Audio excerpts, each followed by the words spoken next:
Welcome to African News 24 TV. I'm Mary Adim. Thank you for tuning into African News 24 TV, where we bring you news and reports from across the world. We're beginning security in Kaduna, where armed bandits have launched a deadly assault on Bundu Kahungu community in LAUNDERING local government area, leaving 3 residents dead and 3 others abducted. According to eyewitnesses, the attackers stormed the village late Monday night, firing sporadically to instill fear before targeting homes. The victims were reportedly killed while attempting to flee, while the abducted individuals were taken away to an unknown location. Community members described the incident as yet another devastating blow in a series of attacks that have plagued rural settlements across Kaduna. We are living in constant fear. Every week, it is either killings or kidnappings. We need urgent help, a resident lamented. Still in the northwest, where there have been a fresh wave of violence with bandits carrying out separate attacks on Kebbi and ZAMFARA states, leaving 8 people dead and 16 others abducted. Residents in Kebbi reported that heavily armed assailants stormed a rural settlement late Sunday night, opening fire indiscriminately. 8 villagers were killed in the raid, while several others sustained injuries. Survivors described the attack as merciless, noting that the gunmen looted food supplies and valuables before fleeing. In ZAMFARA, another group of bandits abducted 16 residents during a coordinated assault on a farming community. Witnesses said the attackers arrived on motorcycles, targeting households and forcing victims into the forest. Families of those abducted are pleading for urgent government intervention, fearing that the captives may have been held for ransom. Still in Kebbi, an explosion has rocked the General Hospital Bagudo in Bagudo local government area of Kebbi State. The State Police Public Relations Officer Bashir Usman confirmed the incident via a statement, noting that the explosion occurred in the early hours of today. The police spokesman added that the police commissioner assured the general public that a comprehensive investigation was ongoing. From northwest to north-central state of KWARA, tension has gripped the state following the abduction of 5 road construction workers by suspected kidnappers, who are now demanding a ransom of 500 million naira for their release. The workers employed on the federal road project were reportedly seized on Monday while carrying out maintenance along a rural stretch in Ekiti local government area. Eyewitnesses said the gunmen, armed and riding motorcycles, stormed the site and whisked the victims into the forest. Family members of the abducted workers confirmed that the kidnappers have since contacted them, insisting on the hefty ransom. Quote, "They called us and said we must pay 500 million naira or we will never see them again," one of the relatives disclosed. Meanwhile, Nigeria's defense headquarters has announced heightened monitoring of terrorist movements after United States airstrikes targeted Islamic State-linked fighters in northwest Nigeria. The strikes, confirmed by both Abuja and Washington, were carried out on Christmas Day against Islamic State for West African province and Boko Haram elements. U.S. President Donald Trump said the operation was aimed at neutralizing militants responsible for attacks on civilians, while Nigeria's government described it as part of ongoing counter-terrorism cooperation. Local leaders have already raised concerns about unusual movements. The chairman of the Traditional Council in Gwe West local government area of Benue State, Daniel Abomse, warned of an influx of armed headers into rural communities after the strikes, urging authorities to act swiftly. And to a start story coming from Gombe State, 7 persons have been confirmed dead in an accident on the Gombe Road in Ladongo, Bilri local government area of the state. The Federal Road Safety Corps Sector Commander Samson KWARA confirmed the accident, said it involved a Toyota Hummer bus.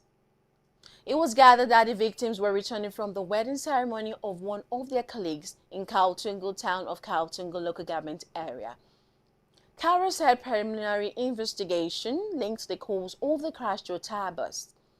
The FRSC commander said 5 of the 7 deceased were staff of the Nigerian Television Authority in Gombe State, while 4 other passengers sustained varying degrees of injuries.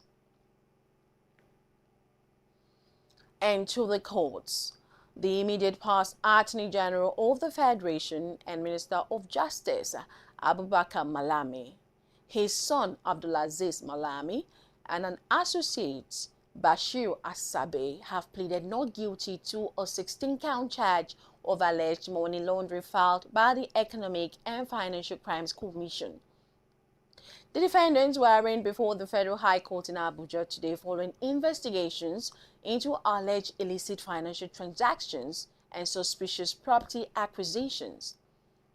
According to the EFCC charge sheet, Malami and his co-defendants are accused of laundering funds valued at over 212.8 billion naira, allegedly concealed through proxies, corporate entities, and real estate purchases across Abuja, Kebbi, Kano, and other locations. The FCC maintains that it has gathered substantial evidence, including financial records and property documents, to prove its case.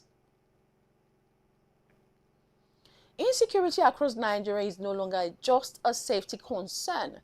It is changing the way people move. From highways to rail lines and airports, fear is now a key factor shaping travel decisions. In this report, we examine how rising insecurity is influencing Nigerians' choice of transport by air, rail, and road. Our correspondent, Praise Adeleke, reports.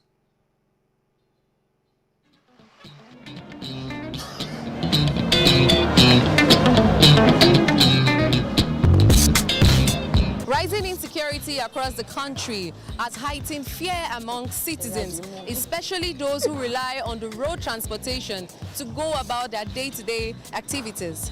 Despite growing concerns on safety, people and many Nigerians still continue to rely on road transportation.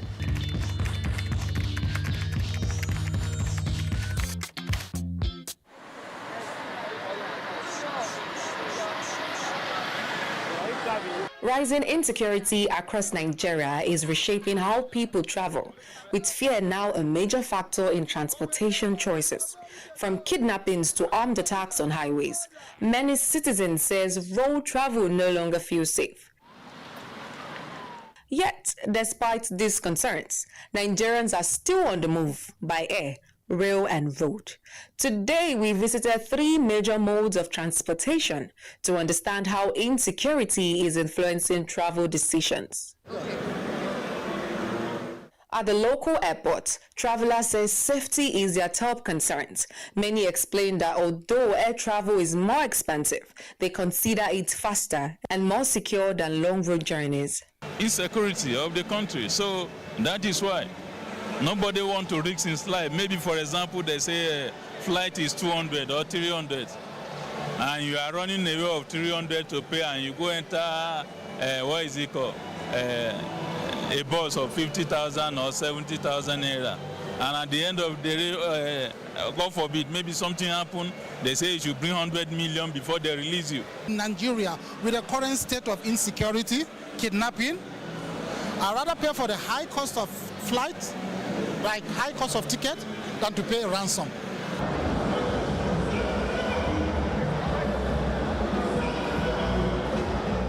At the rail station today, we are speaking with passengers, we are speaking with commuters to hear their various reasons why they chose to use the railway transportation rather than the road or air transportation.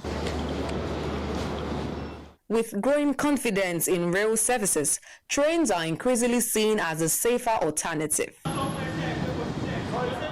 Many commuters pointed to affordability, reduced security risk, and improved rail services as reasons they now prefer trains to road or air travel. I think I'll go for the train because it's more organized. You know when the train is taking off, you know when it's landing, and you have like more security. I think I'll go with the train. For me, the train is even cheaper for me. From Ibadan, taking bus or cab is like 8,000 plus. But for train, 6,500, 3,000, and security again. So I just prefer train. Despite widespread fears, road transport remains the most accessible options for many Nigerians. Some cited cost, availability, and lack of alternatives, while others said they simply have no choice but to travel by road despite the risk. I'm not with enough money, so I will follow in the transport. If I have the money, I will follow flights to make me safe. That's why I prefer to use motor to move to Asaba. I'm very scared. To say the truth, to say the honest, I'm very scared due to the mandate on the way. So to walk on the road this time around is somehow sharp because time I've already gone. From the skies to the rails and roads, insecurity is clearly influencing how Nigerians move from one place to another. While some can afford safer or faster options, many are left navigating difficult choices, balancing cost, convenience, and safety. As insecurity persists, the way Nigerians travel continues to evolve, highlighting the urgent need for improved safety across all modes of transportation. Reporting from the field, Praise Adeleke, Africa News 24 TV.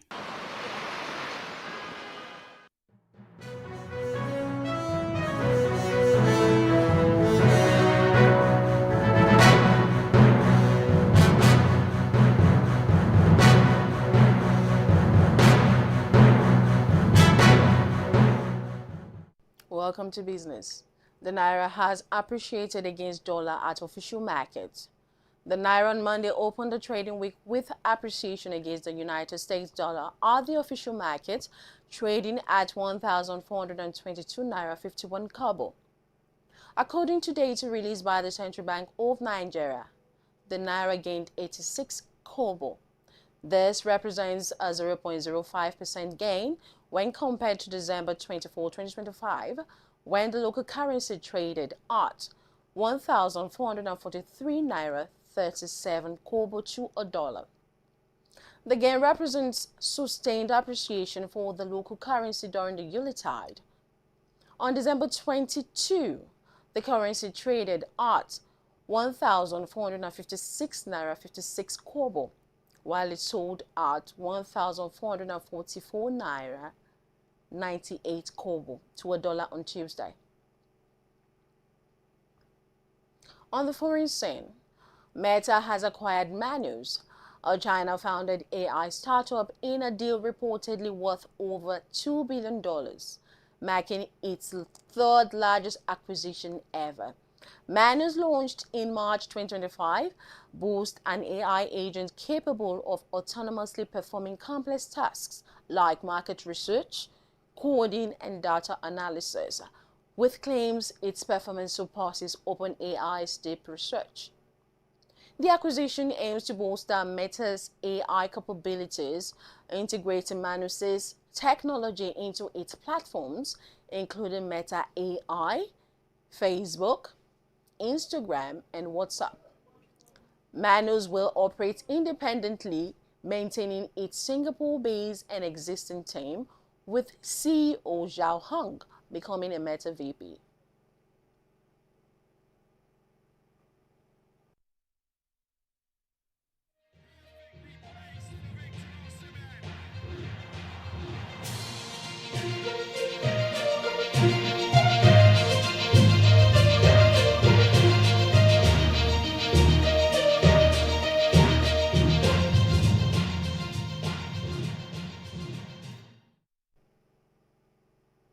Welcome to sports. Following a road crash on the Lagos-Ibadan Expressway, Nigerian British boxing star Anthony Joshua is receiving proper medical attention. This is according to the President Bola Tinubu, who said he has called Joshua to check on his health and commiserate with him over the demise of two of his associates. The president in a statement said he spoke with Joshua in a telephone conversation to wish him a speedy recovery. The president also confirmed the identities of the two people who died in the road crash as Kevin Lateef Ayodele and Shino Gami.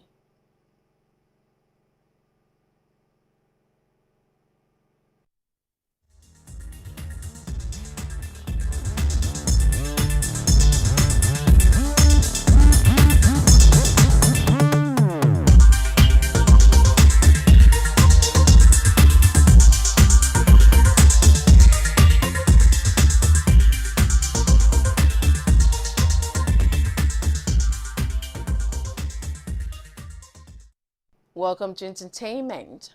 Fans and friends are mourning as influencer Liz Wright committed suicide. In a post he made few hours ago on IG, he wrote, quote, "Don't cry for me. I lived a full and adventurous life. People who know me can testify. I just don't have the energy to continue anymore. I deleted all my socials across all platforms. I have just this one left, and I felt it was imperative my friends and loved ones see this message so no false narrative is written, and so they know I'm good and in a better place. I love you all. May his soul rest in peace."